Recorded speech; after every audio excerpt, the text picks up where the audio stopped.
ஜெபித்து நம்ம கடந்து செல்வோம். உமக்காகத்தான் வாழ்கிறேன், உம்மைத்தான் நேசிக்கிறேன். நான் உமக்காகத்தான் வாழ்கிறேன், உம்மைத்தான் நேசிக்கிறேன்.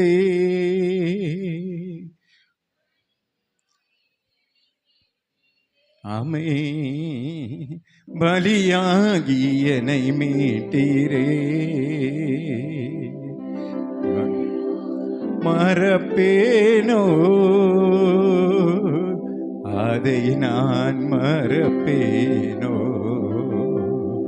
எஜமானனே என் இயேசு ராஜனே, எஜமானனே என் இயேசு ராஜனே, எண்ணமெல்லாம் ஏக்கமெல்லாம் உம் சித்தம் செய்வதுதானே. என் எண்ணமெல்லாம் ஏக்கமெல்லாம் உம் சித்தம் செய்வதுதானே. எஜமானனே உயிர் வாழும் நாட்கள் எல்லாம் ஓடி ஓடி உழைத்திடுவே. உயிர் வாழும் நாட்கள் எல்லாம் ஓடி ஓடி உழைத்திடுவே. அழைத்தீரியும் சேவைக்கு, அழைத்தீரியும் சேவைக்கு, அதை நான் மறப்பேனோ, அதை நான் மறப்பேனோ? எஜமானனே என் இயேசு ராஜனே, எஜமானனே என் இயேசு ராஜனே, எண்ணமெல்லாம் ஏக்கமெல்லாம் உம் சித்தம் செய்வதுதானே. என் எண்ணமெல்லாம் ஏக்கமெல்லாம் உம் சித்தம் செய்வதுதானே. எஜமானனே கிருபை இரக்கம் அன்பு நிறைந்த எங்கள் அன்பின் பிதாவே, ஆசீர்வதிக்கப்பட்ட இந்த வேலைக்காய் நன்றியோடு உம்மை துதிக்கிறோம். செய்தி உங்கள் வல்லமுள்ள கரத்தில் ஒப்பு கொடுக்கிறேன். ரேமா வார்த்தைகளை என் ஆவியில் வைத்து இன்றைக்கு ஜனங்களோடு என்ன பேச நீர் சித்தம் கொண்டீரோ அந்த வார்த்தைகளை என் மூலமாய் கர்த்தர் நீங்கள் பேசி ஒவ்வொருவரையும் உம்முடைய ஊழியத்திற்கு ஆத்மா ஆதாய பணிக்கு ஆயத்தப்படுத்தி தர வேணுமாய் நான் சுபிக்கிறேன். எங்களை தாழ்த்துகிறோம், உங்கள் நாமத்தை மகிமைப்படுத்துகிறோம். தூக்கத்தையும் அசதிகளையும் உண்டு பண்ணுகிற ஆவிகளை கட்டி கடிந்து நான் அப்புறப்படுத்துகிறேன். எல்லாரும் இந்த வசனத்தை உட்கொண்டு கனி கொடுக்கிறவர்களாய் மாற கர்த்தர் கிருபை செய்யுங்க. இயேசுவின் நாமத்தில் ஜெபிக்கிறோம் பிதாவே, ஆமென். ஹல்லேலூயா. பாவத்தின் சம்பளம் மரணம், ஆனா ஆண்டவருடைய கிருபை வரமோ நித்திய ஜீவன். பரலோகத்தில் நித்திய ஜீவனை நமக்கு தரும்படி கர்த்தர் கிருபையாய் நம்மை அழைத்து ஆலயத்தில் அமரச் செய்திருக்கிறார். எதற்காய் நம்மை சபையில் வைத்திருக்கிறார் என்பதை நம்ம தியானித்து கொண்டிருக்கிறோம். எதெல்லாம் பாவம்னு தியானித்து கொண்டிருக்கிறோம். விசேஷமாய் ஜெபம் பண்ணாமல் இருப்பது ஒரு பாவம், சுவிசேஷம் அறிவிக்காமல் இருப்பது அதை விட ஒரு பாவம். அல்லேலூயா. நம்ம ஒருத்தருக்கு சுவிசேஷம் அறிவிக்காம அவங்க மரித்து போயிட்டாங்கன்னா அதற்கான பதில் யார் தான் சொல்லணும்? நாம தான் சொல்ல வேண்டி வரோம். அதுபோல் நிறைய சம்பவங்கள் நடந்திருக்கிறது. அதை நான் உங்களுக்கு சொல்லியிருக்கிறேன். கடந்த நாட்களை கூட சொன்னேன். மறுபடியும் தெரியாத உங்களுக்கு தெரிந்து கொள்ளுங்க. ஒரு நல்ல பெரிய வல்லமையான ஊழியக்காரர் ஒருவர் ஊழியத்தை முடித்து விட்டு ராத்திரி வீட்டுக்கு வந்து அசதியாக படுக்கிறாரு. அசதியாக படுக்கும் போது ஆண்டவர் அவரிடத்துல சொல்கிறாரு, நீ பக்கத்து வீட்டுக்கு போய் எதிர் வீட்டில் போய் ஜெபம் பண்ணிட்டு வா, பக்கத்து வீட்டில் போய் ஜெபம் பண்ணிட்டு வாண்டாரு. உண்மையாலுமே இந்த ஊழியக்காருக்கு முடியல, ரொம்ப அசதியாக இருக்காரு. அவர் எப்போது போல ஆண்டவரே நான் காலையில் போய் ஜெபம் பண்ணுறேன், காலையில் போய் ஜெபம் பண்ணுறேன்றாரு. ஆண்டவர் அவரை துரிதப்படுத்திட்டே இருக்கிறாரு. ஆண்டவரால் முடிவே இல்லை. அவர் கீழ்ப்படி முடியல, அவருக்கும் முடியல. ஆண்டவரே காலையில போய் சொல்ற ஆண்டவரே, என்ன ஆண்டவரே நான் காலையில போறேன்னு சொல்லி தூங்கிட்டார். தூங்கி காலையில எழுந்து பார்த்தா அந்த வீட்டுல ஒரே அழுக்குரல். என்னடா பிரச்சனைன்னு சொன்னா, அந்த வீட்டுல இருந்த சின்ன ஒரு நல்ல நடுத்தர வயதுல இருந்த அந்த ஒரு தாய் குழந்தைகளை கணவரை விட்டு தூக்குல தொங்கி மரித்து போனான். அப்ப ஆண்டவர் எதுக்கு போக சொல்லியிருக்காரு? அந்த பொண்ணு தூக்கு போட போறான், கொஞ்ச நேரத்துல சாக போறான், நீ போ போ போன்னு சொல்லி உந்தி கொண்டே இருந்திருக்கிறா. அவர் என்ன ஆண்டவரே நான் டயர்டா இருக்கேன், நாளைக்கு சொல்ல காலையில போறேன்னு சொல்லி அதை அவர் விட்டு விட்டா. ஒரு ஆத்துமா நரகத்துக்கு போனது. ரொம்ப வேதனைப்பட்டு அவர் புஸ்தகத்துல எழுதி இருக்கிறார். என் வாழ்க்கையில எவ்வளோ பெரிய நான் வெற்றிகரமான ஊழியத்தை நான் செய்திருந்தாலும், ஆனா நான் வீண் என்பதை நான் உணர்கிறேன். ஒரு ஆத்துமாவன் நரகத்துக்கு போவதுக்கு நான் காரணமா இருந்துட்டேன். ஆண்டவர் அவ்வளோ எனக்கு சொன்னாரு, ஆனா நான் விட்டுட்டேன் அப்படின்னு சொல்லி அவர் இன்றைக்கு வரைக்கும் அந்த வேதனை தாங்க முடியாம இருக்கிறார். இது போல எத்தனையோ ஆத்துமாக்களை நீங்களும் நானும் விட்டிருக்கிறோம் என்பதை நீங்க மறந்து விடக்கூடாது. அது எவ்வளவு முக்கியம் என்பதை அறிந்திருக்கணும். ஏற்கனவே ஒரு சின்ன தம்பியை பற்றி சொல்லியிருக்கிறேன். ஒரு பாஸ்டருடைய மகனோ ஒவ்வொரு ஞாயிற்றுக்கிழமையும் மத்தியானம் அவங்க இங்கிலாந்து தேசத்துல பனி பிரதேசத்துல வீடு வீடா போய் டிராக்ஸ் கொடுத்துட்டு வருவாங்க. நல்ல கவனிங்க, ஊழியம் என்பது எவ்வளவு சுவிசேஷம் முக்கியம்னு தெரிந்து கொள்ளுங்க. டிராக்ஸ் கொடுத்துட்டு வருவாங்க. ஒரு ஞாயிற்றுக்கிழமை அதிகமா பனி பொழிகிறது, அப்படியே பனி கொட்டுது. அந்த பாஸ்டர் பார்த்தாரு, பையனை பார்த்தோம், சின்ன பையன், இன்னைக்கு ஒரு நாள் ரெஸ்ட் எடுத்துடலாம்டா, இப்படி மழை பெய்யுது, ஆண்டவர் கோச்சிக்க மாட்டாரு, அடுத்த வாரம் நம்ம போகலாம், நீ ரெஸ்ட் எடு முடியாதுன்னாரு. அது முடியாதுன்னு அந்த பையன் சொன்னான், அப்பா நீ ரெஸ்ட் எடு, என்னால முடியாது, நான் போயிட்டு. அவர் எவ்வளவோ சொல்லி பார்த்தார், இவன் கேட்கல. அந்த டிராக்ஸ் எடுத்து புறப்பட்டான். போய் அந்த கிராமங்களுக்கெல்லாம் போய் அந்த டிராக்ஸ் கொடுத்துட்டு வந்தான். போகும்போது இவனுக்கு விரைச்சி போய் ரத்தமெல்லாம் உறைஞ்சி மூச்சு திணறல் வந்து மயக்க போடுற நிலைமை. ஒன்றும் பண்ண முடியல.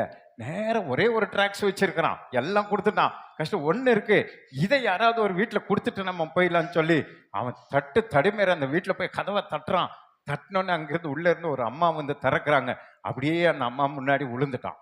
விழுந்த உடனே அவங்க அந்த குழந்தைக்கு ஃபர்ஸ்ட் எய்ட் பண்ணி அவனை ஹீட்டரெல்லாம் போட்டு அவனை கை காலெல்லாம் தேய்ச்சி நல்லா அவனை சூடு பண்ணி அவனை தெளிவுண்டாக்கி அவனுக்கு நல்ல டீ காஃபி கொடுத்து அவனை சரிப்படுத்தி, ஏன் தம்பி எதுக்கு வந்தேன் அப்படின்னு சொல்கிறான். அவன் விழும்போதே இந்த டிராக்ஸை பிடிங்கன்னு சொல்லி அவங்க கையில் கொடுத்துட்டு தான் விழுந்திருக்கிறான். செத்து போனால் போட்டுன்னு அவன் கையில் கொடுத்துட்டு விழுந்துட்டான். இவனை ரெடி பண்ணிட்டு அந்த அம்மா கேட்கும்போது அவன் சொல்லியிருக்கிறான், இது பண்ண நாங்கள் வீடு வீடாக கொடுப்போம், ஏசு உங்களை நேசிக்கிறா, ஏசு உங்களை அழைக்கிறா, அதை கொடுக்குற கடைசி ஒன்று இருந்துச்சு, உங்கள் கையில் கொடுத்துட்டு நான் போகலான்னு வந்தேன், இதை படிங்க, படிச்சுட்டு உங்களுக்கு பிடிச்சிருந்தா ஞாயிற்றுக்கிழமை சர்ச்சுக்கு வாங்க, நான் போயிட்டு வரேன்னு சொல்லிட்டு அவன் போயிட்டான். அடுத்த வார ஞாயிற்றுக்கிழமை நம்ம பாஸ்டமா சொல்றது போல புதியதாக வந்தவங்களாம் நில்லுங்க அப்படின்னு சொல்லி அவங்க அனௌன்ஸ் பண்ணுறாங்க. அனௌன்ஸ் பண்ணால் கரெக்டாக இந்த அம்மா ஏந்திச்சு நிற்கிது. ஏந்திச்சு நின்னோடனே அந்த அம்மா, நான் ஒரு நிமிஷம் பேசணும் அப்படின்னு கேட்குது. சரி பாஸ்டர் டைம் கொடுக்குறாரு, வந்து பேசுது. அப்போ அந்த அம்மா சொல்லுது, நேற்றைய தினத்தில் மத்தியான வேளையில் நான் தூக்கு கயிறை கட்டி கழுத்தில் உள்ள வச்சு தொங்கலான்னு ரெடியாக இருந்தேன் சாகுவதற்கு. அப்போ யாரோ எங்கள் கதவை தட்டினாங்க. அப்போ நான் நினைச்சேன், அந்த கதவை திறந்து அவங்க யாருன்னு பார்த்துட்டு போன பிறகு நம்ம செத்துக்கலாம் அப்படின்னு சொல்லி தான் நான் போய் கதவை திறந்தேன். திறக்கும் பொழுது இந்த பாஸ்டருடைய மகன் இங்கே வந்து எனக்கு ஒரு டிராக்ஸ் கொடுத்தாரு. அதை நான் படித்தேன். படிக்கும் பொழுது என்னுடைய இருதயத்தில் ஒரு மனமாற்றம் உண்டாச்சு. இயேசு என்னை காப்பாற்றுவான நம்பிக்கை வந்துச்சு. இயேசு என் பிரச்சனைகளை மாற்றுவார் என்ற ஒரு கான்ஃபிடென்ட்டாக ஒரு விசுவாசம் எனக்கு வந்துச்சு. அதனால் இந்த தூக்கு கயிறை கழட்டி போட்டுட்டு ஜெபம் பண்ணிட்டு இன்னைக்கு சர்ச்சுக்கு வந்திருக்கிறேன். எனக்காக, என் குடும்பத்தாகவும், என் ரட்சிப்புக்காகவும் நீங்களாம் ஜெபம் பண்ணுங்கன்னு சொல்லி ரட்சிப்பை பெற்று அந்த அம்மா மரணத்திலிருந்து தப்புவிக்கப்பட்டது. ஒரு அலையிலேயே சொல்லுங்களேன். அன்றைக்கு தன் பாஸ்டுடைய பேச்சு கேட்டு அந்த பையன் போகாமல் இருந்திருந்தா ஒரு உயிர் என்ன இருக்கும்? நரகம் போயிருக்கும். இது போல நம்மை சுற்றி எத்தனையோ பேர் தற்கொலை பண்ணிட்டே இருக்கிறாங்க, செத்துக்கொண்டே இருக்கிறாங்க, மரித்து கொண்டே இருக்கிறாங்க. நம்ம சர்ச்சுக்குள்ள இருக்கிற வாலிப பொண்ணுங்களே உணர்வு இல்லாமல் மருந்து குடிச்சிட்டு தான் இருக்குதுங்க. இது எங்க போய் சொல்றது? நாம இவங்களை மருந்து குடிக்கிறவங்களெல்லாம் போய் ரட்சிப்பலன் நடத்தி கொண்டு வாங்கடானா இவங்க மருந்து குடிச்சு ஹாஸ்பிட்டலில் படுத்திருக்கிறாங்க நம்ம ஆட்கள். நான் எங்க போய் என்ன பண்றது? 30 வருஷம் ஊழியத்துல இன்னும் நீங்க உணர்வடையாம, ரட்சிக்கப்படாம, ஆத்மா மாற இல்லாம, உங்க உயிரை குறித்தே உங்களுக்கு அக்கறை இல்லாம நரகத்துக்கு போனாலும் பரவாயில்லன்னு சொல்லி நீங்க மரணத்திற்கு உங்களை ஒப்பு கொடுக்குறீங்கன்னு சொன்னா எப்படி கர்த்தர் மகிமைப்படுவான்? உலகம் பறந்து விரிந்த உலகம், அதில் வாழ்வதற்கு எக்கச்சக்கமான வழிகள் இருக்கிறது. யாருக்காகவும் யாரும் எண்ணத்தை விடக்கூடாது. உயிரை விடக்கூடாது. நீங்க உயிரை விடுறீங்கன்னா ஒரே ஒருத்தருக்காக தான் உயிரை விடணும். யாருக்காக? இயேசுவுக்காக மட்டும் தான். தற்கொலை பண்ணக்கூடாது. யாராவது அடிச்சு உதைச்சு நம்மளை கொல்றாங்கன்னா கொல்லுங்கடா அப்படின்னு நிக்கணும். அவருக்காக மட்டும்தான் இந்த உயிரை கொடுக்கும்படி இருக்குமே தவிர, சும்மா இவன் லவ் ஃபெயிலியர் ஆயிடுச்சு, இந்த பையன் ஏமாத்திட்டான், இந்த பொண்ணை ஏமாத்திட்டான், இதுக்கெல்லாம் சாகிறவங்களா இருந்தா நீங்க விசுவாசிகளே கிடையாது. இதுக்காக எவனா சாவானா? எவனா போய் மருந்து குடிச்சா ஆண்டோடைய நாமத்தை எவனாவது கெடுப்பானா? ஆத்மா விலை மதிக்க முடியாது. உங்களுடைய ஆத்மாவை நீங்கள் இழக்கக்கூடாது, அடுத்தவர்கள் ஆத்மாவும் நரகத்துக்கு போக விடக்கூடாது. அதுதான் நீங்க நம்ம பாட்டு பாடணும். நாமும் ஆயத்தப்படுவோம், ஆபத்தில் வாழ்கிற மற்றவர்களையும் ஆயத்தப்படுத்துவோம். எந்த ஒரு பிரச்சனையும் நம்முடைய மரணத்துக்கு நேராக இழுக்கக்கூடாது, அடுத்தவங்களையும் மரணத்துக்கு நம்ம விடக்கூடாது. இதுதான் ஊழியம், இதுதான் ஆத்மா பாரம். இதை எப்படி தெசலோனிக்கே சபை விசுவாசிகள் செய்து முடித்தார்கள் என்பதை 15 நிமிஷத்துல உங்களுக்கு சொல்லிட்டு பாருங்க. திருவிருந்துக்கிற நம்ம கடந்து போறோம். இந்த வசனத்தை அப்படியே நீங்க உங்களுக்காக பற்றி பிடித்து கொண்டீங்கன்னா தான் நீங்களும் ஆத்மா பாரம் அடைந்து ஏதாகிலும் மாசத்துக்கு ஒருத்தரையா நீங்க. நான் உங்களுக்கு ரகசியத்தை சொல்லிட்டு பாருங்க. இயேசுகிட்டனுடைய ஊழியத்தினுடைய ரகசியம் என்ன தெரியுமா? யாருக்கெல்லாம் பிரச்சனை இருக்குதோ அவங்க கிட்ட தான் போவாரு. குருடனா அங்க போவாரு, குஷ்டரோகியா அங்க போவாரு, காது கேட்கலையா அங்க போவாரு, புரியுது உங்களுக்கு, வியாதியா அங்க போவாரு. ஏன்? அவங்க தான் எதிர்பார்ப்போடு இருக்கிறாங்க. அது போல நீங்க தேடணும். உங்க ஊர்ல உங்க கிராமத்துல எத்தனை பேர் கடன் பிரச்சனையில இருக்காங்க, எத்தனை பேர் குடியில சிக்கி மாட்டி சிக்கிற, அவங்கள தேடி போனோம். போய் ஏன் கஷ்டப்படுறேன், ஏன் பிரச்சனை இருக்கிற, வா இயேசுவண்ட வா, இயேசுவண்ட வான்னு நீங்க கூட்டிட்டு வரணும். நம்ம சர்ச்சுக்கு வர்ற ஆத்துமாக்கெல்லாம் நேற்று தான் நான் பிள்ளைங்கிட்ட, கொயர் பிள்ளைங்கிட்ட சொன்னேன், நீங்க சொல்லி வர்ற ஆத்மா விட ஆண்டவரே கூட்டிட்டு வர்ற ஆத்துமாக்கள் நிறைய இருக்கு. மூலக்குருமலத்திலிருந்து ஒரு குடும்பம் வந்தாங்க. இந்த சரஸ் இவங்களுடைய சொந்தக்காரங்க. அவர் வந்து சொல்றாரு, நான் எல்லா கடவுளையும் நான் தேடிட்டேன் பாஸ்டர், என் வாழ்க்கையில நிம்மதி இல்லை, ஆசீர்வாதம் இல்லை, ஒன்றும் இல்லை. கடைசியா உங்க இயேசுவை தேடி வந்திருக்கிறேன். யார் உங்களை அனுப்புனதுன்னா? யார் அனுப்பல, நானே வந்திருக்கிறேன்டார். எவ்வளவு வேதனையா இருக்கு பாருங்க. நானே வந்திருக்கிறேன், என்ன வேணும் உங்களுக்கு? எனக்கு வருமானம் வேணும், நான் சமாதானம் இருக்கணும், சந்தோஷமா இருக்கணும், எனக்கு ஒரு பெண் குழந்தை, எங்களை இயேசு ஆசீர்வதிப்பாராம். 1 மணி நேரம் அவங்களை உட்கார வச்சு சுவிசேஷம் சொல்லி ஜெபம் பண்ணி ஆசீர்வதித்து அனுப்பியிருக்கிறேன். இன்னைக்கு செகண்ட் சர்வீஸ்க்கு வரேன்னு சொல்லியிருக்கிறாங்க. அவங்க வருவாங்க பாருங்க. ஆண்டவரே அனுப்பி தருகிற காலமாய் ஆகிவிட்டது. ஏன் அந்த ஆத்மாவை நீங்க சொல்லி கூட்டிட்டு வந்ததை எவ்வளோ சந்தோஷப்படுவா. செய்தி கேட்குற அருமையான தேவனுடைய பிள்ளைகளே, இது கடைசி காலம், இனி காலம் செல்லாது, இயேசு வரப்போகிறார். நீங்க பார்க்குற எல்லாருக்கும் இயேசுவை சொல்லுங்க. சொல்லேன்னு ஒரு அலையிலையா சொல்லுங்க. யாரை சொல்லணும்? இயேசுவை மட்டும் சொல்லுங்க. வேறெல்லாம் விட்டுருங்க, அதெல்லாம் கிடக்கட்டும். யாரு என்ன பண்ண நமக்கு என்ன? நான் பண்ணா என்ன ஆண்டவர் கேட்பாரு, நீங்க பண்ணா உங்களை ஆண்டவர் கேட்பாரு. அதை சுமந்துட்டு எதுக்கு நம்ம வீடு வீடா போய் சொல்லிட்டு? இயேசுவை சுமந்து கொண்டு போங்க. இயேசு நல்லவருன்னு சொல்லுங்க, இயேசு அழைக்கிறாருன்னு சொல்லுங்க, இயேசுவை பத்தி நீங்க பேசுங்க. அநேகர் ரட்சிக்கப்படுவாங்க, அநேகர் பரலோகம் வந்து சேருவாங்க. புரியுதுண்டவங்க மட்டும் ஒரு அலையிலையா சொல்லுங்க பார்க்கலாம். இப்போ 1 தெசலோனிக்கேயர் 6-10 வரைக்கும் ஒவ்வொரு வசனமா வாசிங்க. நீங்கள் மிகுந்த உபத்திரவத்திலே பரிசுத்த ஆவியின் சந்தோஷத்தோட திருவசனத்தை ஏற்றுக்கொண்டு எங்களையும் கர்த்தரையும் பின்பற்றுகிறவர்களாகி. போதும். தெசலோனிக்கே சபை விசுவாசிகளை பத்தி அப்போஸ்தலனாகிய பவுல் ஒரு லெட்டர் எழுதுறாரு அந்த சர்ச்சுக்கு. அந்த ஊருக்கு வந்துட்டு விசிட் பண்ணிட்டு போயிட்டார். போன பிறகு அந்த சபைக்கு ஒரு லெட்டர், அது பூரா லெட்டர் தான். நீங்க நிருபம்ல படிக்கிறீங்களே, அதெல்லாம் பவுல் ஒவ்வொரு சபைக்கும் எழுதுகிற லெட்டர். ஓவர்சீர் நமக்கு அனுப்புகிற லெட்டர் மாதிரி அவர் வாழ்த்தி அந்த சபையினுடைய காரியங்களை ஒவ்வொரு நிருபத்திலும் அந்த எழுதுறார். இப்போ தெசலோனிக்கே சபை குறித்து எழுதும்போது அவர் என்ன எழுதுறாரு? தெசலோனிக்கே சபை விசுவாசிகளே, நீங்கள் மிகுந்த உபத்திரவத்தில் பரிசுத்த ஆவியின் சந்தோஷத்தோட. நிறைய உபத்திரம் வரும்போது நாம் என்ன பண்றோம்? துதிக்க மாட்டேங்கிறோம், ஸ்தோத்திரிக்க மாட்டேங்கிறோம், ஆவியில நிரம்பி ஜெபம் பண்ண மாட்டேங்கிறோம், ஆண்டவரை நெருங்க மாட்டேங்கிறோம். ஏன்? எனக்கு கஷ்டம் வந்துருச்சு, எனக்கு பிரச்சனை வந்துருச்சு, ஆண்டவர் என்னை கைவிட்டாரு. ஆண்டவர் உங்களை கைவிடலை. நீ ஆண்டருக்குள்ள வாழ்கிறதுனால உன்னை பிசாசா பற்றி டிஸ்டர்ப் பண்றான். உன்னை ஜெபிக்காம பண்ணணும், துதிக்காம பண்ணணும், ஆவியில நிரம்பாம பண்ணணும். அதுக்கு ஒரு சில டிஸ்டர்ப் எல்லாம் உனக்கு கொண்டு வருகிறான். அதை நீ புரிந்து கொண்டு இந்த சபை விசுவாசிகளை போல மிகுந்த உபத்திரம் வர வர வர வர நம்ம என்ன பண்ணோம்? ஆவியில சந்தோஷத்தோட களி கூறணும். பவுலோ சீலாவோ ஜெயில தள்ளனா சந்தோஷமா இருக்குமா கவலையா இருக்குமா? ஜெயில ஜெயிலில் எவ்வளோ உபத்திரவம் இருக்கும். கரண்ட் இருக்காது, கொசு கடிக்கும், நாத்தம் அடிக்கும், ஒன்றும் கண்டுக்க மாட்டாங்க. அந்த உபத்திரத்து மத்தியில் அவங்கள போய் கையை காலை கட்டி விட்டா தந்தா அன்னை துதிப்போம் பாடுறாங்க, பாட்டு பாடுறாங்க. அந்த உபத்திரத்தில் பாடுகிற பாடலை கேட்டு பரிசுத்த ஆவியானவர் பார்த்தாரு, எல்லாம் தப்பிச்சு விட்டார். ஒரு நிலநடுக்கம் வந்துச்சு, டமால் டிமின்னு எல்லாம் முறிஞ்சிச்சு பாரு. அப்போ உபத்திரத்தின் மத்தியிலே நீங்க சோர்ந்து போய் குறை சொல்லி உட்காருகிறவர்களா அல்ல, உபத்திரத்தின் மத்தியிலே துதிக்கிறவர்களா இருப்புற விசுவாசியை தான் கர்த்தர் அழைக்கிறார். புரிதவங்க மட்டும் ஒரு அலையிலேயே சொல்லுங்க. எவ்வளவுக்கு எவ்வளவு உபத்திரவமோ அவ்வளவுக்கு அவ்வளவு ஆவியில நிரம்பி சந்தோஷமா இருங்க. திருவசனத்தை ஏற்றுக்கொண்டு பண்ற பிரசங்கத்தை என்ன பண்ணணும், அப்படியே ஏற்றுக்கணும். அதுல அதே குறை கண்டுபிடிச்சிட்டு இதுல குறை கண்டுபிடிக்க கூடாது. எல்லா பிரசங்கத்துல குறை இருக்கத்தான் செய்யும், புரியுதா? அதை கண்டுபிடிக்கிறதுக்கு இல்லை பிரசங்கம் இல்லை. பிரசங்கம் திருவசனத்தை அப்படியே ஏற்றுக்கொள்ளணும். இன்னைக்கு பாஸ்ட் மூலமா ஆண்டவர் என்கிட்ட பேசியிருக்காரு, நம்ம ஆத்துமா ஆதாயப்படுத்தணும், தெசலோனிக்க சபை விசுவாசியும் போல நம்ம மாறணும் அப்படின்னு ஒரு தீர்மானம் எடுத்துட்டு நீங்க போறதுக்கு தான் பரிசுத்த ஆவியானவர் என்னை கொண்டு உங்களிடத்துல என்ன பண்றாரு, பேசி கொண்டு இருக்கிறார். அதை அப்படியே நீங்க எடுக்கணும். ஆமா, நானும் தெசலோனிக்க சபை விசுவாசிகள் போல இந்த வசனத்தெல்லாம் ஏற்றுக்கொண்டு எங்களையும் கர்த்தரை முதல்ல யாரை பின்பற்றணும், ஃபர்ஸ்ட் பாஸ்டரை பின்பற்றணும், அடுத்தது தான் இயேசுவை பின்பற்றணும். என்ன அழகா சொல்ல பாருங்க. முதல்ல ரெபேக்காள் எலியேசருக்கு சோறு கொடுக்கணும், எலியேசருக்கு தண்ணி கொடுக்கணும், அடுத்தது தான் ஒட்டகத்தை கொடுக்கணும். புரியுதா உங்களுக்கு? ஏன்னா எலியேசரை பலப்படுத்தினாதான் அவருக்கு தான் தெரியும் அந்த ஈசாக்கு எங்க இருக்கிறாருன்னு, வழி என்னன்னு. அவரை ரெடி பண்ணி அவரை நைஸ் பண்ணி அவரை பலப்படுத்தின பிறகுதான் அந்த ஒட்டகத்தை அவர் கரெக்டாக கூட்டு போவார். நம்ம ஊழியக்காரரை விட்டுட்டு ஒட்டகத்தை மட்டும் பார்த்துக்கலாம் அப்படின்னு இருந்தான்னா யார் வழிகாட்டுறது? உங்களுக்கு உத்தரவாதம் யாரு? நானும் பாஸ்டம்மா ஐசக்கு எங்கள் குடும்பத்தார் தான் உங்களுக்கு உத்தரவாதம். இந்த உத்தரவாதத்தில் இருக்கிற எங்களை நீங்கள் முதல்ல கீழ்ப்படியணும்.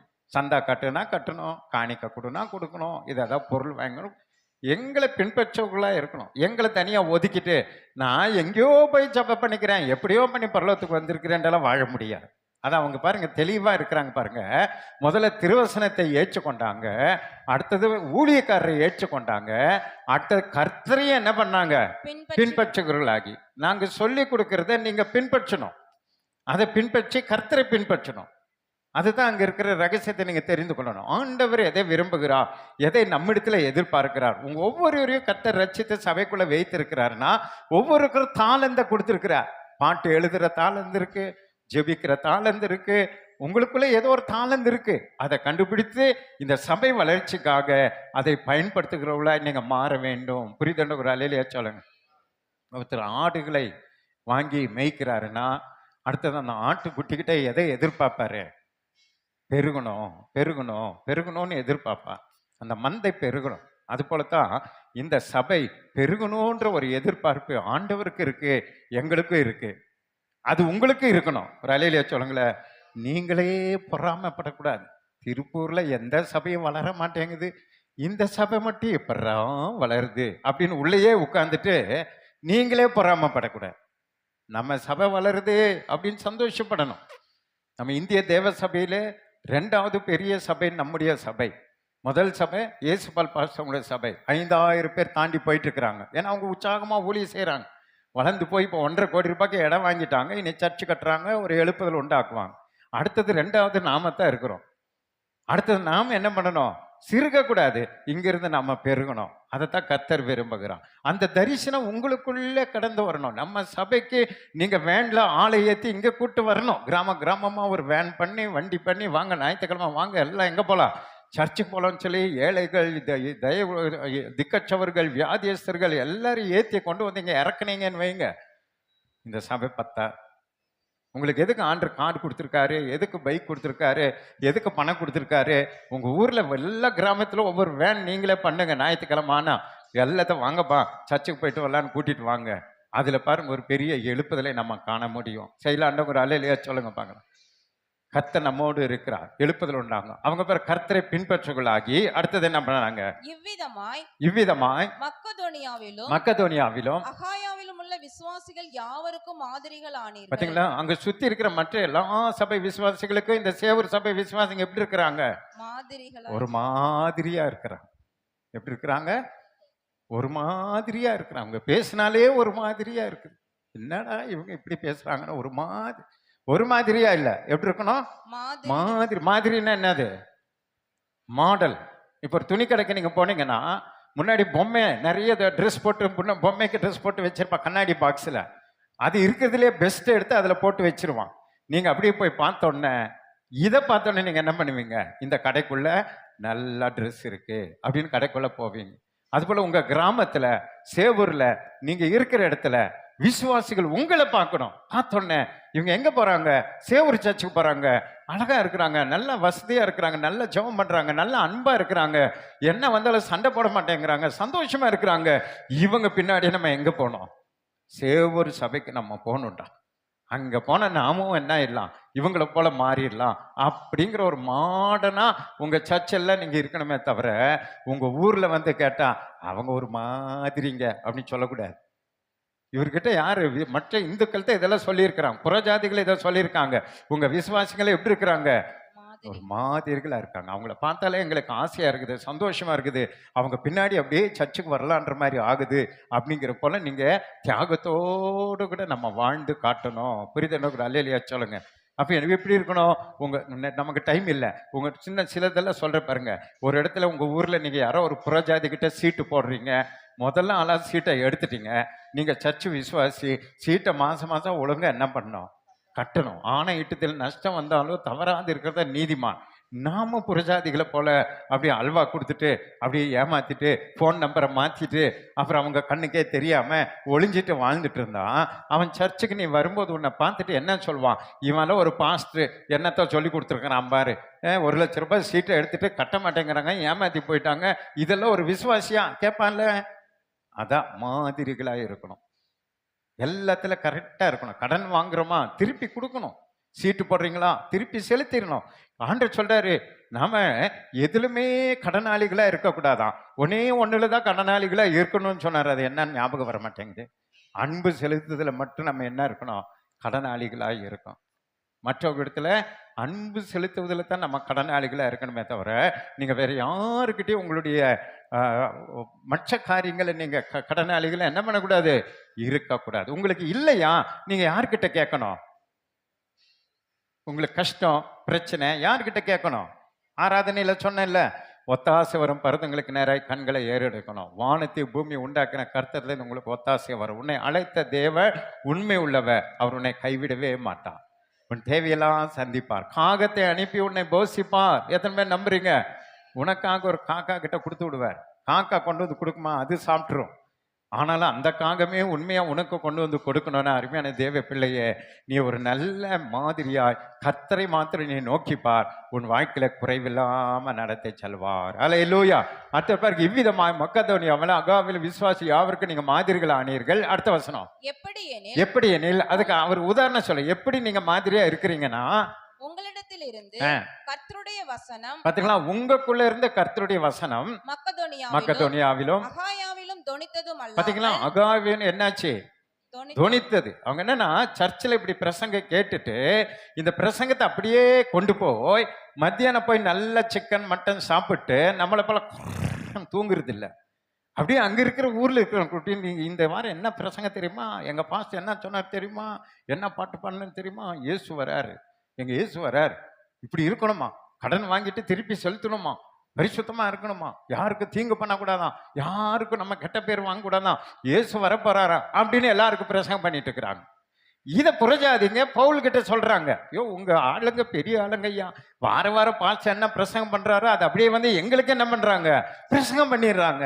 எங்களை உட்கார வச்சு கிராமத்துல எங்களுக்கு அதை சொல்லிடுறாங்க அப்படின்னு புறஜாதிகள் பவுல் கிட்ட சொல்லி இருக்கிறாங்க.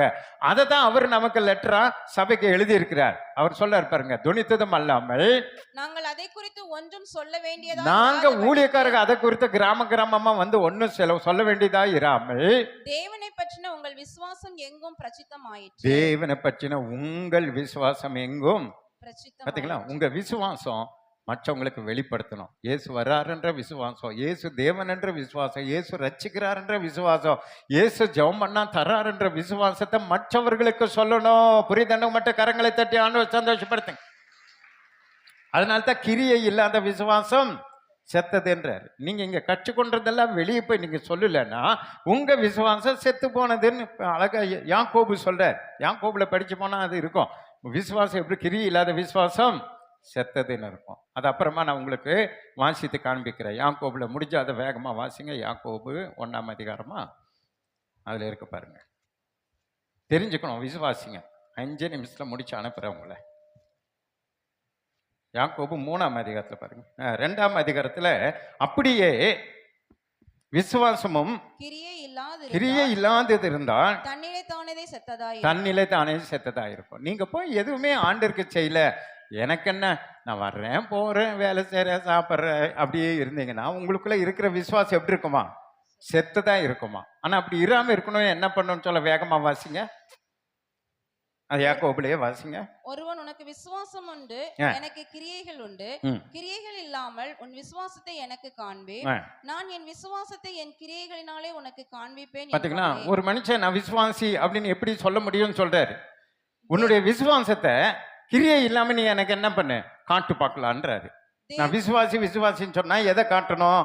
நான் விசுவாசத்துல என்னென்ன செய்திருக்கிறேன்னு காட்டணும். நான் பேய் ஓட்டி இருக்கிறேன், ஜெபம் பண்ணியிருக்கிறேன், ஆத்துமாக்களை ஆதாயப்படுத்தி இருக்கிறேன், நான் சபைக்கு இது பண்ணியிருக்கிறேன், இதெல்லாம் கிரியைகள். சபைக்கு கொடுத்துருக்கிறேன், சபை கட்ட பணம் கொடுத்துருக்கிறேன், நான் சர்ச்சுக்கு உதவியாக இருந்திருக்கிறேன், இதெல்லாம் கிரியைகள். அவர் அதை கேட்குற ஒரு கேள்வி கேட்குறார்.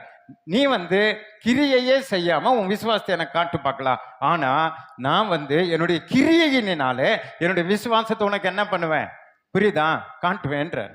என்னுடைய விசுவாசத்தை கிரியை நான் உங்களுக்கு காட்டுறேன்றார். எப்படி கிரியையில் எப்படி காட்டுவேன்? இப்போ நான் இருக்கிறேன்னு வைங்க, உங்ககிட்ட நான் ஒரு விசுவாசிங்கிறத எப்படி நான் சொல்லுவேன்? இத்தனை பேரை ரட்சிப்பில் நடத்திருக்கிறேன், இத்தனை பேருக்கு ஞானஸ்நானம் கொடுத்துருக்கிறேன், இத்தனை பேரை சபையில் வச்சு நான் என்ன பண்ணுறேன் மேய்த்து கொண்டு இருக்கிறேன், இதெல்லாம் நான் பண்ணி கொண்டிருக்கிறேன்ட்டு நீங்கள் பார்க்குறீங்க.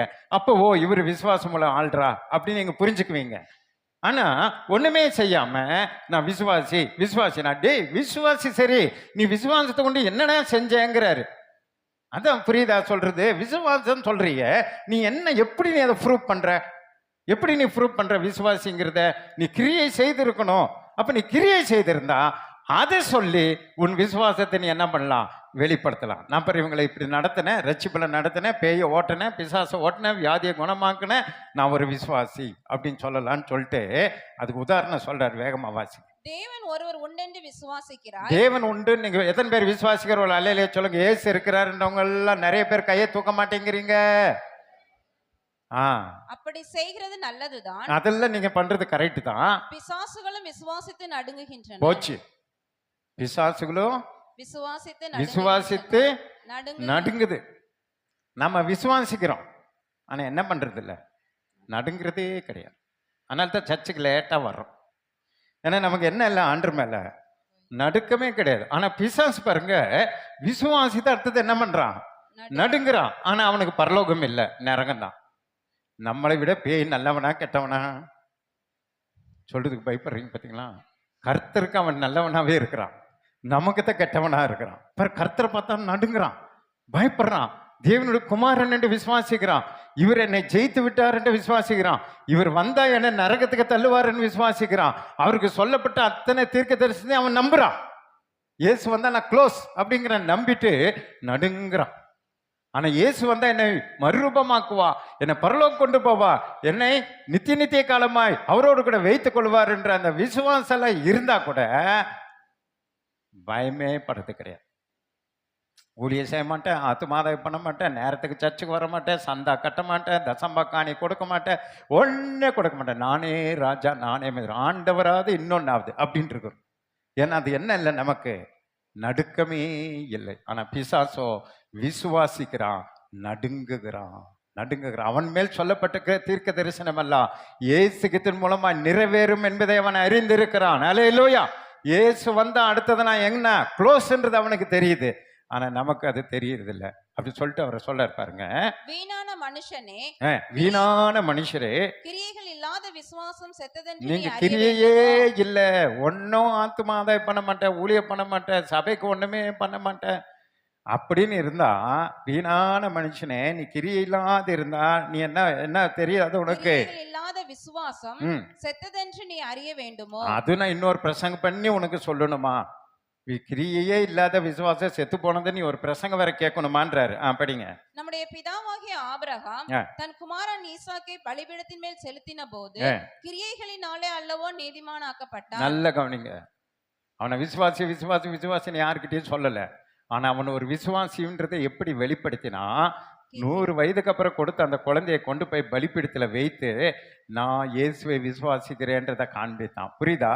கிரியையில காட்டணும். நீ ஒரு விசுவாசினா நீ என்ன ஆண்டவருக்கு செய்திருக்கிறாய் என்பது வெளிப்படணும். ஒரு ஆத்மாவை நீங்க கூட்டிட்டு வந்து ரட்சிப்புல நடத்திட்டீங்கன்னா யாரு அதை வச்சு சொல்லணும். பார், நான் விசுவாசி, இந்த குடும்பத்தை கூட்டு வந்துட்டப்பா. நான் ஒரு விசுவாசி, பார் இதை நான் செய்துட்டப்பா. நான் ஒரு விசுவாசி, என் சொத்தெல்லாம் வித்து பாஸ்டுக்கு 3 ஏக்கரை வாங்கி கொடுத்துட்டப்பா. குழந்தையவே கொண்டு போய் கொடுத்துட்டா பாருங்க. அதான் அவங்க விசுவாசின்றதுக்கும் அடையாளம்.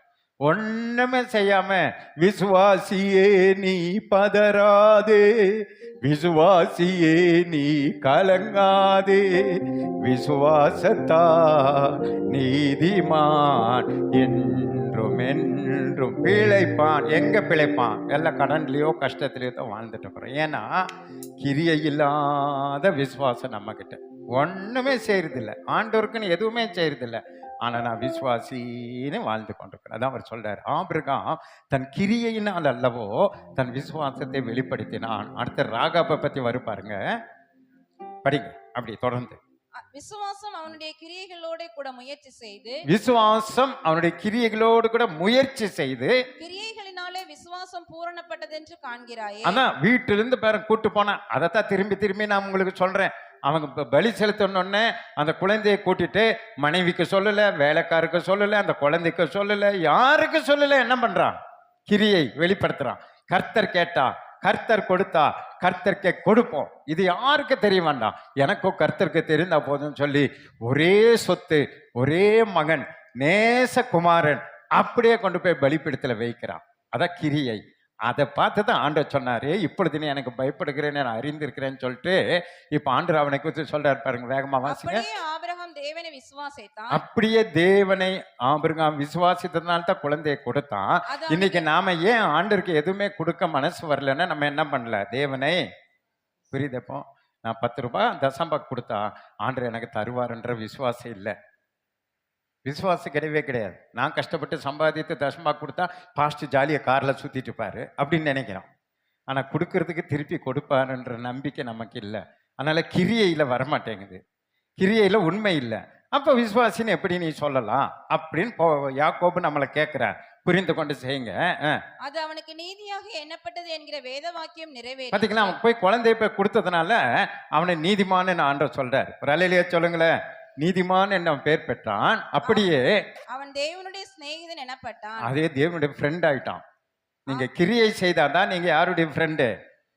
கிரியையே ஒன்றும் செய்யல, சபை வளர்ச்சிக்கு எந்த பிரயோஜனமும் இல்லை அப்படின்னா நீங்க யாருடைய ஃப்ரெண்ட் ஆக முடியாது, இயேசுவின் ஃப்ரெண்ட் ஆக முடியாது. அதனால்தான் மத்தேயு 15ஆம் அதிகாரத்துல சீஷர்கள் பார்த்து ஆண்டவர் சொல்ல, இனி நான் உங்களை ஊழியக்காரன் என்று சொல்ல மாட்டேன், நீங்களே என்னுடைய சிநேகிதர்கள்.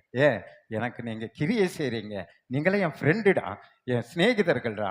ஊழியக்காரர் வேலைக்காரன் உங்களை சொல்ல மாட்டேடான்னு சொன்னார். நீங்க ஆண்டவருடைய ஃப்ரெண்ட் ஆகணும்னா ஏதாவது சபை வளர்ச்சிக்காக செய்து கொண்டே இருங்க. சோர்ந்து போகாம எதை செய்தாலும் கர்த்தர்க்கென்று செய்யுங்க. பாஸ்டமா ஈசக்க குடும்பத்துக்கெல்லாம் செய்யாதீங்க, யாருக்கும் செய்யுங்க, கர்த்தர்க்கென்று நீங்க செய்யுங்க, கர்த்தர் ஆசீர்வாதம். அப்படியே படிங்க. ஆதலால் மனுஷன் விசுவாசத்தினாலே மாத்திரம் அல்ல கிரியைகளினாலேயும் நீதிமானாக்கப்படுகிறான் என்று நீங்கள் காண்கிறீர்கள். பாத்தீங்களா, நீங்க ஜெபம் பண்ணி விசுவாசி அப்படியே காண்றது மட்டும் விசுவாசி கிடையாது. நீங்க அதெல்லாம் செய்யாம வெறும் கிரியையிலேயே நீங்க என்ன காட்டலாம்? உங்க விசுவாசத்தை ஆண்டவர் காட்டலாம். நீங்க செய்யற செயல்பாடு நீ ஒரு விசுவாசி என்பதை ஆண்டவருக்கு காண்பிக்குமா. அதுக்கு ஒரு உதாரணம் சொல்றாரு பாருங்க. அந்தபடி ராகா பெண்ணும் வேசி, அவளுடைய தொழிலையே போட்டார் பாருங்க ஆண்டவர். ராகா பெண்ணும் வேசி. அதான் ஆண்டவர் சொன்னாரு, உனக்கு முன்பாக வேசிகளும் கள்ளர்களும் எங்க இருப்பாங்க? பரலோகத்தில் இருப்பாங்க, நமக்கு முன்னாடி இருப்பாங்க. ஏன் தெரியுமா? அவங்க உலகத்துல அவங்கள பார்ப்பதற்கு பாவிகளை போல நமக்கு தெரியும். ஆனா அந்த அம்மா என்ன பண்ணிச்சு பாருங்க, ஒரே ஒரு விஷயம் பண்ணிச்சு. என்ன பண்ணிச்சு பாருங்க? தூதர்களை ஏற்றுக்கொண்டு வேறு வழியாய் அனுப்பிவிட்ட போது கிரியைகளினாலே அல்லவோ நீதி உள்ளவளாக்கப்பட்டாள். கரங்களை தட்டி ஆண்டவர் சந்தோஷப்படுத்துங்க. நீங்க பண்ற காரியம் தேவனுக்கு பிரியமா இருக்குதான்னு பார்க்கணும். அவங்க ஊருக்கு தான் வேவு பக்கம் வந்தாங்க, அவங்க தான் அவங்களுக்கு எதிரிங்க. ஆனா இந்த அம்மா அவங்க 2 பேரை ஒழித்து வைத்து அழகா பொய் சொல்லி, நான் சொன்ன மாதிரி கெட்ட பொய் நல்ல பொய்ன்னு சொன்ன பார்த்தீங்களா, அது போல ஒரு நல்ல பொய்ய கெட்ட பொய்ய அங்க ஒன்று நல்ல பொய்யா சொல்லி உள்ள இருக்கிறவங்கள இல்லைன்னு சொல்லி தேவனுடைய பிள்ளைகளை அழகா தப்பு வித்து அவங்கள அனுப்பினான். வேற ஒன்றும் பண்ணல. ஆனா அவ செய்யற தொழில் என்ன தொழில்? வேசித்தனம். பணத்துக்காக தன் சரீரத்தை விற்கிற வேசித்தனத்தை பண்றான். அந்த மதில் மேல தன் வீட்டை கட்டி கொண்டு மறைவா பாவம் செய்து கொண்டிருக்கிறான். இந்த ஊழியக்காரர்களை தேவனுடைய பிள்ளைகளை தப்பு விட்டது நிமித்தம் என்ன நடந்தது தெரியுமா? இயேசுக்கு தன்னுடைய வம்சா வழியில இவளுடைய வம்சத்தை கொண்டு வந்து சேர்த்து இயேசுக்கு தன்னுடைய வம்ச வரலாறு 1வது அதிகாரத்தில் போய் படிச்சு பாருங்க. அதுல இந்த ராகாப்பு வருவான், வேசி வருவான், இந்த விபச்சாரி வருவான். ஞாபகம் வைத்துக் கொள்ளுங்க. நம்ம யாரை பாவி பாவி பாவி பாவின்னு சொல்லி சுத்திட்டு இருக்கிறோமோ அவங்க நல்ல காரியம் செய்து விசுவாசிகளாய் மாறி ஆண்டவரை சந்தோஷப்படுத்தி அவருடைய சந்ததியில சேர்க்கப்பட்டு அவருடைய சந்ததியில தாவீது பிறந்தார். அந்த தாவீதுடைய சந்ததியில யார் பிறந்தது? இயேசு பிறந்தார். கரங்களை தட்டி ஆண்டவர் சந்தோஷப்படுத்துங்க. அதனால நீ உன்னை ஜபத்தில் அப்படியே ஜபம் பண்ணி பைபிள் படிச்சு வெள்ளை ட்ரெஸ் போட்டு இப்படி எல்லாம் பாட்டு விசுவாசின்னு காட்டுறது போல ஒரு சின்ன நன்மையை செய், அடுத்தவங்களுக்கு ஒரு உதவி செய், ஊழியத்துக்கு உதவி செய். ஊழியக்காரர் இது போல தப்பு வைக்கிறதுல தப்பு வை, ஊழியக்காரரை கனப்படுத்து, ஊழியக்காரருடைய பாவத்தை மறைச்சு பழகுங்க. ஊழியக்காரரை எதிரி நம்ம சிக்க பண்ணக்கூடாது, அவர்கள் கேவலப்படுத்தக்கூடாது, அவங்கள மேன்மைப்படுத்தணும்னு சொல்லி செய்து பாருங்க. உங்க கிரியையினால உங்க சந்ததியில இயேசு பிறப்பார். பிறந்தா புரிதன்ற ஒரு அலையிலையா சொல்லுங்க. அப்ப நம்ம விசுவாசத்தை எதுல காட்டணும்னா நம்முடைய கிரியையோட காட்டணும். நம்ம செய்யறது மற்றவங்களை பாதிக்காதபடி மற்றவங்களுக்கு நன்மை செய்யணும், தப்பு வைக்கணும். தேவ பிள்ளைகளுக்கு உதவி செய்யும் பொழுது ராகாப்பின் வேசியை ஆண்டவர் நீதி உள்ளவளாக ஏற்றுக்கொண்டார். நீங்க நீதிமான்களாய் மாறணும்னா நல்ல கிரியைகளை செயல்பாட்டுகளை நீங்க செய்யுங்க, போதும் ஆண்டு உங்களை ஆசீர்வதிப்பா. புரிதன்னு ஒரு அலையிலையா சொல்லுங்க பார்க்கலாம். அடுத்த வசனம் என்ன சொன்னாரு? அப்படியே ஆவி இல்லாத சரீரம் செத்ததா இருக்கிறது போல கிரியை இல்லாத விசுவாசமும் செத்ததா இருக்கிறது. ஆனால் இன்னில இந்த நாளைய நேரம் இந்த செய்தி அடுத்த வாரம் நம்ம தொடரலாம். நமக்கு திருவிருந்து இருக்கு, செய்தி முடியல இன்னும். இந்த செய்தி நம்ம அடுத்த வாரம் பார்ப்போம். நீங்களும் செயல்படுங்க. நீங்க எந்த நிலையில நீங்க இருக்கிறீங்கன்ற பிரச்சனை இல்லை, புரியுதா? ராகாப்பு என்ன தொழில் செய்து கொண்டிருக்கான்ற பிரச்சனை இல்லை, ஆனா அவ என்ன கிரியை செய்தாள்ன்றது தான் பிரச்சனை.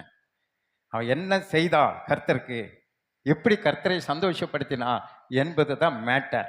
ஆனால் நீங்க எந்த நிலையில இருக்கிறீங்கன்றத மறந்துட்டு இந்த நிலையிலும் நான் என் தேவனுக்கு ஏதாவது நான் செய்யணும், இந்த நிலையிலும் அநேகருடைய ரட்சிப்புக்கு நான் காரணமா இருக்கணும், என்னோடு இருக்கிறவங்க பரலோகம் வருவதற்கு நான் ஒரு காரணமா இருக்கணும், அவங்களை நரகத்திலிருந்து தப்பு வைக்க கூடுமானால் நான் தப்பு வைக்க. ஆண்டவர்கிட்ட சொல்ல மரணத்துக்கு ஒருத்தன் தப்பு வைக்க சிக்கியிருந்தா தப்பு வைக்க கூடுமானால் தப்பு வைங்கன்றாரு.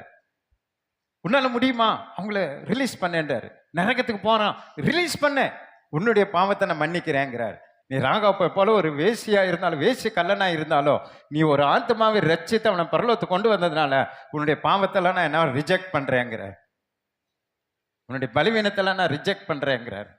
எந்த நிலையில இருந்தாலும் நரகத்து போகிற ஒரு மனுஷனை பரலோகத்தை கொண்டு வரணுன்ற ஊழியத்தை செய்யணுங்கிறதுல கவனமாய் இருந்து பாருங்க. உங்க பலவீனத்துல கர்த்தருடைய பலன் பூரணமாய் விளங்கும். புரிதன்ற ஒரு அலையில சொல்லுங்களேன். அதுக்காக நான் பாவம் செஞ்சுட்டே ஊழியம் செய்வேன்னு நினைக்கக்கூடாது. எந்த நிலையில இருந்தாலும் நீங்க என்ன பண்ண சொல்றேன், ஆத்துமா ஆதாயப்படுத்தணும், உங்களையும் ஆதாயப்படுத்தணும், அடுத்தவங்களையும் ஆதாயப்படுத்தணும். அதுதான் இன்னைக்கு நம்ம பாடின பாட்டு. நாமும் ஆயத்தப்படணும், மற்றவங்களை என்ன பண்ணணும், ஆயத்தப்படுத்தணும். இரக்க குணம் நியாய தீர்ப்பிலே முந்தி கொள்ளுமா. நீங்க உலகத்துல இறக்கப்பட்ட அநேகருக்கு நீங்க நன்மை செய்கிறவர்களாய், ரட்சிப்பை பெற்றுக் கொடுக்கிறவர்களா, இயேசுவின் பக்கம் இழுக்கிறவர்களாய், கிருபை உள்ளவர்களா, இரக்க குணமுள்ளவன் நீங்க வாழ்ந்தீங்கன்னா நியாய தீர்ப்பு நாளிலே பிசாசு வந்து உங்களை குற்றம் சாட்டும் போது இந்த இரக்க குணம், இந்த ராகாப்பை போல தப்பு வச்சிங்க பார்த்தீங்களா, நிறைய பேர் தப்பு வச்சிங்க, நிறைய பேர் ரட்சிப்புல நடத்தினீங்க, நிறைய பேருக்கு நன்மை செய்தீங்க பார்த்தீங்களா, இதெல்லாம் வந்து நிற்கும். இதாவே அவங்க மோசமா இருக்குது, பிசாசு சொல்றது உண்மைதான். ஆனால் அதுக்கிட்ட மேலான ராகாப்பை போல நிறைய பேருக்கு இவங்க ஆசீர்வாதமாக இருந்திருக்காங்க. ஆண்டவரே இரக்க குணமாக இருந்திருக்காங்க. ஏழைங்க, திக்கற்றவங்க, விதவைகள், அவங்களுக்கெல்லாம் ஹெல்ப் பண்ணியிருக்காங்க. நிறைய விஷயத்தில் இவங்க நல்லவங்க இருந்திருக்காங்க. ஆண்டவரே, ரெண்டையும் நீங்கள் மேட்ச் பண்ணி பாருங்கள். பிசாசு சொல்கிறது அதிகமாக, நான் சொல்கிறது அதிகமாக சொல்லி அது வந்து முன்னாடி வந்து நிற்கும். அந்த இரக்க குணம் உங்களை நீதிமான்களாய் மாற்றும், உங்களை ரட்சிக்கும், பரலோகம் கொண்டு போய் சேர்க்கும். அதனால் ஒன்றுமே செய்யாமல் நரகத்து போய்விடாதபடி, விசுவாசி என்று உங்களை நம்பி நீங்கள் ஏமாந்து போய்விடாதபடி, கர்த்தருக்காக ஏதாவது ஒன்றை நான் செய்து முடிப்பேன், நான் இருக்கிற வரைக்கும் மற்றவர்களுக்கு பிரயோஜனமாய் நான் வாழ போகிறேன்னு நினச்சி இன்றிலிருந்து நன்மை செய்ய பழகிக்கொள்ளுங்க. ரட்சிப்பில் நடத்த பழகிக்கொள்ளுங்க. எது செய்தாலும் கர்த்தருடைய நாம மகிமைக்காய் செய்து முடிங்க. கர்த்தர் நம்மை கொண்டு பெரிய காரியங்களை செய்வார். அல்லேலூயா சொல்லுங்க பார்க்கலாம். அப்படியே எழுந்த நில்லுங்க. மீதம் அடுத்த வாரம் நம்ம பார்ப்போம். நன்றி அப்பா. பாஸ்டம்மா வந்து ஜோபித்து முடிப்பாங்க. தொடர்ந்து நம்ம திருவிருந்துக்கு நேராக நம்ம கடந்துச்சோம். ஹல்லேலூயா. நன்றி செலுத்துகிறோம் அப்பா, நன்றி செலுத்துகிறோம் அப்பா. எல்லாரும் எழுமி நின்று இந்த செய்திக்கு நேராக நம்மை அர்ப்பணிக்கலாமா? ஆத்தும ஆதாயம் செய்யாதது ஒரு பாவம் என்று அறிந்து கொண்டோம். அநேக பாவங்களை குறித்து நம்ம பார்த்தோம். இன்றைக்கு தேவன் நமக்கு கொடுத்த வார்த்தை, ஆத்துமாக்களை ஆதாயம் பண்ணாமல் இருக்கக்கூடாது. யாரையாகிலும் நம்ம தேவனை குறித்து சொல்லி அழைத்து வர வேண்டியது நம்முடைய கடமையாக இருக்கிறது. ஆண்டவருடைய வார்த்தை சொல்லுகிறது, ஆத்துமாக்களை ஆதாயம் பண்ணுகிறவர்கள் ஞானவான்கள் என்று சொல்லப்பட்டிருக்கிறது. அந்த ஞானத்தை ஆண்டவர்கிட்ட கேளுங்க. உலக பொருளை கொடுத்தாகிலும் ஆத்துமாக்களை ஆதாயம் பண்ண வேண்டும் என்பதே தேவனுடைய காரியம், தேவனுடைய சித்தம். அதுதான் நமக்கு ஆண்டவர் அநேக ஆசீர்வாதங்களை கொடுத்திருக்கிறார். எப்படியாகிலும் அவர்களோடு பேசி, அவர்களோடு அன்பு செலுத்தி, அவர்களுக்காக நாம் எதையாகிலும் கொடுத்து அந்த ஆத்துமாக்களை நாம் ஆலயத்துக்கு அழைத்து வர வேண்டும். ஏனென்றால் ஆண்டவர் இந்த உலகத்துக்கு வந்தது காரணம் என்ன? பாவிகளை ரட்சிக்கவே கிறிஸ்து இயேசு உலகத்தில் வந்தார். பாவிகளாக நாம் இருக்கும்போது நம்மை பாவத்திலிருந்து தூக்கி எடுக்கும்படியாக இயேசு உலகத்தில் வந்தாரே. நமக்கு ஒருவர் சொன்னது நிமித்தமாக நாம் தேவனை பற்றி கொண்டோம், ரட்சிக்கப்பட்டோம், மனம் திரும்பினோம், ஞானஸ்நானம் பெற்றோம், அபிஷேகப்பட்டோம். இன்று கர்த்தருக்காக நாம் வாழ்ந்து கொண்டு இருக்கிறோம். நம்மை போல இன்னும் அநேகர் இருளில் இருக்காங்கல்ல, அநேகர் பாவத்தில் மாண்டு கொண்டு இருக்கிறார்களே, அவர்களை எல்லாம் கொண்டு வருவது அது நம்முடைய வேலையாக இருக்கிறது. ஆண்டவர்கிட்ட சொல்லுங்க, அப்பா என்னை நீங்கள் கருவியாய் பயன்படுத்துங்க ஆண்டவரேன்னு சொல்லுங்க. ஓ ஹல்லேலூயா, ஹல்லேலூயா, ஹல்லேலூயா. விசுவாச பிள்ளைகள் எப்படி மக்கதோனியாவிலும் அகாயாவிலும் இருக்கிற யாவருக்கும் அவர்கள் மாதிரிகள் ஆனார்கள். அதுபோல சேவூர் விசுவாச பிள்ளைகள் மாதிரியா இருக்கணும், ஒரு மாடலா இருக்கணும். அதற்காக ஆண்டவர்கிட்ட சொல்லுங்க, அப்பா என்னை ஒரு மாடலா வைங்க. இந்த 58 கிராமத்திலிருந்து வந்திருக்கிற தேவனுடைய பிள்ளைகளாக நாம் அந்தந்த கிராமத்துக்கு ஒரு மாடலாக இருக்கணும். கிறிஸ்துவை தரித்தவர்களாக, கிறிஸ்துவுக்காக வாழ்கிறவர்களாக, கிறிஸ்துவின் சிந்தை உடையவர்களாக நாம் வாழ வேண்டும். ஆண்டவர்கிட்ட சொல்லுங்க, அப்பா என் கிராமத்துக்கு என்னை ரட்சித்தீங்கப்பா, என்னை ரட்சித்துக்கு ஒரு நோக்கம் உண்டு. ஓ ஹல்லேலூயா. அதுபோல எங்கள் ஜனத்தை நாங்கள் ரட்சிக்க எனக்கு அனுக்கிரகம் செய்யுங்க, என் நாவிலே உங்களுடைய வார்த்தை வைங்கன்னு சொல்லுங்க. கர்த்தர் அனுக்கிரகம் செய்ய வல்லமுள்ளவராய் இருக்கிறார். ஹல்லேலூயா. Thank you Jesus. நன்றி செலுத்துறோம் அப்பா, நன்றி செலுத்துறோம். ஒரு மனுஷனின் மனம் திரும்புதலின் நிமித்தம் பரலோகம் சந்தோஷப்படுது. அருமையான தேவனுடைய ஜனமே, ஒரு மனுஷனுடைய மனம் திரும்புதல், ஒருவேளை உன் கணவனா இருக்கலாம், உன் மனைவியா இருக்கலாம், உன் பிள்ளைகளா இருக்கலாம், உங்கள் உறவுகளா இருக்கலாம், உங்க கிராமத்தில் இருக்கிற சொந்தங்களா இருக்கலாம், ஒரு மனுஷனுடைய மனம் திரும்புதலின் நிமித்தம் பரலோகம் சந்தோஷப்படுதே. அந்த பரலோகத்தை சந்தோஷிப்பிப்பது நம்முடைய கடமை அல்லவா? அந்த பரலோகத்தில் ஆரவாரம் உண்டாயிருப்பது நம்முடைய வாஞ்சை அல்லவா? ஓ ஹல்லேலூயா. Thank you Jesus. ஆண்டவர்ட்ட கமிட் பண்ணுங்க, ஆண்டவர்ட்ட அர்ப்பணிங்க. என்னை எங்க கிராமத்தில் ஆண்டவரை சாட்சியாய் வைங்க. பரலோகத்தை சந்தோஷப்படுத்த தானப்பா என்னை தெரிஞ்சிட்டீங்க. என் நிமித்தம் பரலோகம் தூதர்கள் எல்லாம் சந்தோஷப்படுறாங்களே, அதே சந்தோஷத்தை நான் இன்னும் உங்களுக்கு தரணும் ஆண்டவரே. அநேகரை நான் ஆத்துமா ஆதாயப்படுத்த அழைத்து வரணும், கிரியை செய்யணும். அப்பா நான் கிரியை செய்யணும், விசுவாசி என்று இருந்து விடக்கூடாது. உம்மை மாத்திரம் விசுவாசித்து நான் மாத்திரம் பரலோகம் வருவது போதாது, நான் கிரியை செய்ய வேண்டும் அப்பா. உம்மை குறித்து நான் சொல்ல வேண்டும் அப்பா. என் நாவை கட்ட அவிழுங்கன்னு கேளுங்க. Thank you Jesus. Hallelujah, hallelujah. Paul எப்படி கிறிஸ்துவுக்காக எல்லாவற்றையும் நஷ்டம் என்று எண்ணி, குப்பையும் நஷ்டம் என்று எண்ணி எல்லாவற்றையும் எரிந்துவிட்டு தேவனுக்காக வாழ்ந்தார். கர்த்தருடைய சித்தத்தை மாத்திரம் நிறைவேற்றினதை நாம் வேதாமத்தில் பார்க்கிறோம். கிறிஸ்து இயேசுவினால் நான் எதற்காக பிடிக்கப்பட்டேனோ அதை நான் பிடித்து கொள்ளும்படி ஆசையாய் தொடர்கிறேன் சொல்றார். எதற்காக நான் பிடிக்கப்பட்டேனோ அதற்காக அதை நான் பிடித்து கொள்ளும்படி ஆசையாய் தொடர. அந்த ஆசை தேவனுடைய பிள்ளைகளாகிய நமக்கு இருக்கிறதா? எதற்காக நாம் பிடிக்கப்பட்டோம்? எதற்காக ராஜ்யத்துக்கு நாம் ஆண்டவருடைய வசனத்தை ஏற்றுக்கொண்டு அவருடைய ராஜ்யத்துக்கு நம்மை ஆண்டவர் எடுத்துக்கொண்டா? எதற்காக நம்மை பிடித்திருக்கிறாரு? அவருடைய சித்தத்தை நம் மூலமாக நிறைவேற்றும்படியாக. அது ஆண்டவர்கிட்ட சொல்லி, எதற்காக என்னை பிடிச்சிங்களோப்பா? ஒளியான சேற்றில தானப்பா நான் வாழ்ந்திருந்தேன், உண்மை அறியாம தானப்பா நான் இருந்தேன், நான் ஒரு குடிகாரனா இருந்தேனே, ஓ உம்மை விட்டு தூரம் போனேனே, உமக்கு ஆண்டவரே எத்தனையோ பொல்லாப்புகளை நான் செய்து துன்மார்க்கமாய் வாழ்ந்திருந்தேனே, ஆனால் என்னை நீர் பிடித்து கொண்டதுக்கு ஒரு நோக்கம் உண்டே அப்பா. நாங்கள் ஆண்டவரை பிடித்து கொண்டதனுடைய சித்தத்தை நான் தொடர ஆசையாய் தொடரப்பான்னு சொல்லுங்க. கர்த்தர் அந்த ஆசைகளை நிறைவேற்றுவார், அந்த விருப்பங்களை கர்த்தர் நிறைவேற்றுவார். உன் குடும்பம் உன் நிமித்தமாக ரட்சிக்கப்படும். உன் குடும்பம், உன் உறவுகள் உங்கள் நிமித்தமாக இயேசுவை அறியும். உங்கள் கிராமம் உங்கள் நிமித்தமாக இயேசுவை அறிந்து கொள்ளும். கிராமத்தில் 58 கிராமத்தில் கிராம சபைகள் உருவாக்கப்படும். Thank you Jesus. அதற்கு நாம் இன்றைக்கு அர்ப்பணிக்கணும்.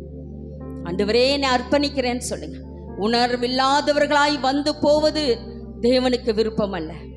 ஏனோ வந்தோம், ஏனோ ஆராதிச்சோம், நான் வந்துட்டேன் ஆலயத்துக்குள்ள, அது போதும் என்று நினைப்பது அது தேவனுடைய சித்தம் அல்ல. உலகம் முழுவதும் ஆதாயப்படுத்ததான் ஆண்டவர் இயேசு உலகத்துக்கு வந்தார்.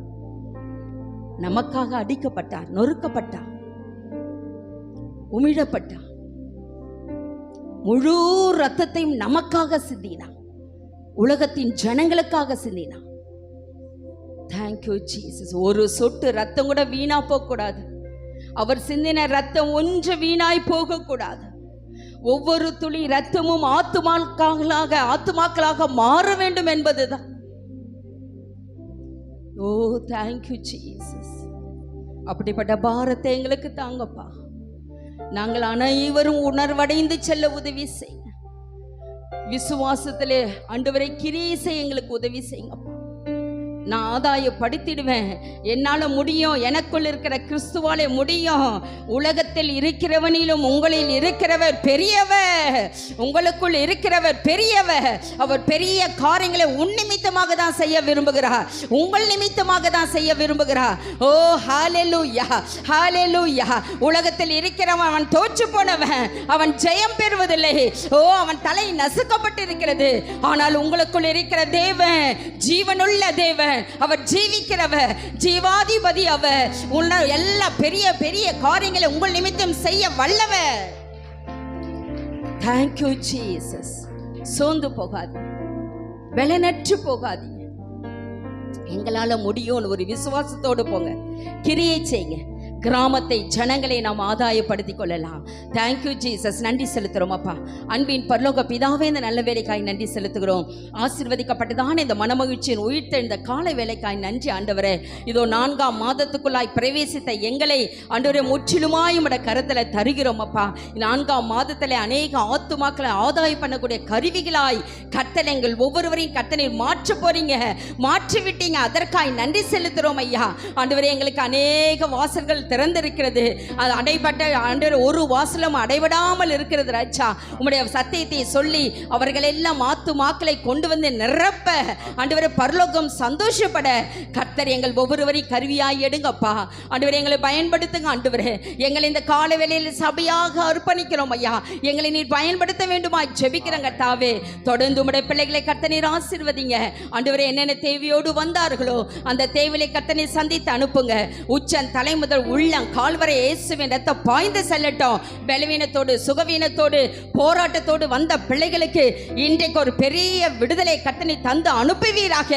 நிச்சயமாக முடிவு உண்டு, உன் நம்பிக்கை வீண் போகாது என்று சொன்னீரே. ஓ அந்த நம்பிக்கையில் வந்திருக்கிற பிள்ளைகளுக்கு ஒரு பரிபூர்ண சுகம் உண்டு பெற்று அவர்கள் கடந்து செல்ல உதவி செய்வீராக. தொடர்ந்து உம்முடைய பிள்ளைகளை காத்துக்கொள்ளுங்க. இதோ பரிசுத்த பந்திக்கு நேராய் நாங்கள் கடந்து வருகிறோம் ஐயா. எங்களை நாங்களே நிதானித்து அறிகிறோம். ஜெபிக்கிறோம். எங்களுக்குள் குற்றங்கள், குறைகள், பாவங்கள், மீறுதல்கள் இருந்தா தயவாய் எங்களை மன்னிப்பீராக. எங்களை உங்களுடைய ரத்தத்தினால் கழுவி இந்த பரிசுத்த பந்திக்கு எங்களை ஆயத்தப்படுத்த வேண்டுமா ஜெபிக்கிறாங்க கர்த்தாவே. உம்முடைய சரீரத்தையும் உம்முடைய ரத்தத்தையும் புசித்து பானம் பண்ண போகிற நாங்கள் புது ஜீவன், புது கிருபை, புது பெலன், புது வல்லமை, புதிய தாளந்துகளை பெற்று புதிய புதிய காரியங்களை செய்ய எங்களை அர்ப்பணிக்கிறோம் அப்பா. எல்லாவற்றும் கர்த்தர் நீர் ஆண்டவரே ஆளுகை செய்ய வேண்டுமா ஜெபிக்கிறோம். எங்களை தாழ்த்துறோம், வெறுமையாக்குகிறோம். வந்த பிள்ளைகளை கர்த்தர் நீர் ஆசீர்வதிங்க. வர தடைப்பட்ட பிள்ளைகளை வருகிற நாட்களை அழைத்து வந்து நீர் ஆசீர்வதித்து அனுப்ப வேண்டுமா ஜெபிக்கிறாங்க தாவே. தொடர்ந்து விசேஷமாய் கூட ஆண்டவரே இந்த நாளிலே ராஜன் பிரதரோட ஆண்டவரே மதரன்லாக்காய் ஜெபிக்கிறோம் ஐயா. இந்த நாளிலே உம்முடைய சன்னிதானத்திலே தாயாரை எடுத்துக்கொண்டீங்க ஆண்டவரே. அந்த குடும்பத்துக்கு கர்த்தர் நீர் ஆறுதலை கர்த்தர் நீர் கட்டளிட வேண்டுமா ஜெபிக்கிறோம் ஐயா. தகப்பனே சூத்திரம் ஆண்டவரே, தாயை இழந்த பிள்ளைகளுக்கு, மருமக்களுக்கு, பேர பிள்ளைகளுக்கு தகப்பன் நீர் ஆறுதல் படுத்த வேண்டுமா ஜெபிக்கிறாங்க தாவே. நீ தாயை போல் அவர்களை தேற்றி ஆட்சி அரவணைத்து ஆண்டவரே வருகிற நாட்கள் முழுவதும் குடும்பத்தாரை கர்த்தர் நீர் பாதுகாத்து கொள்ள வேண்டுமா ஜெபிக்கிறாங்க தாவே. அந்த தாய் இல்லாத அந்த ஸ்தானத்திலே தகப்பன் நீர் வந்து ஆண்டவரே அவர்களுக்கு தாயாக இருக்க வேண்டுமா ஜெபிக்கிறோம். தொடர்ந்து உம்முடைய கருத்துல தருகிறோம் ஐயா. எங்களை எல்லாம் தாழ்த்துறோம், வெறுமையாக்குறோம், உம்முடைய நாமத்தை உயர்த்துகிறோம் ஆண்டவரே. விசேஷமாய் செய்து கொடுத்த தாசனை இன்னும் அநேக லட்சங்களுக்கு நீர் பயன்படுத்துங்க. எல்லா பலவீனங்களை நீக்கி பலத்தினால் எடை கட்டி கொள்ள வேண்டுமா ஜெபிக்கிறோம். தொடர்ந்து ஆசீர்வாதம் இயேசுவின் மூலம் ஜெபிக்கிறோம் எங்கள் நல்ல பிதாவே, ஆமென். என் ஆத்துமாவே கர்த்தரை ஸ்தோத்திரி, என் முழு உள்ளமே பரிசுத்த நாமத்தை ஸ்தோத்திரி. என் ஆத்துமாவே கர்த்தரை ஸ்தோத்திரி, கர்த்தர் செய்த சகல உபகாரங்களையும் மறவாதே. ஆமென். நம்முடைய கர்த்தராக இயேசு கிறிஸ்துவின் கிருபையும் பிதாவாகிய தேவனுடைய அன்பும் பரிசுத்த ஆவியருடைய அந்யோன்ய ஐக்கியமும் சமாதானமும் சந்தோஷமும் இன்றைக்கும் என்றைக்கும் சதா காலங்க நம் அனைவரோடு கூட இருப்பதாக. ஆமென். அல்லேலூயா, அல்லேலூயா, அல்லேலூயா. God bless you. கர்த்தர் உங்களை ஆசீர்வதிப்பார்.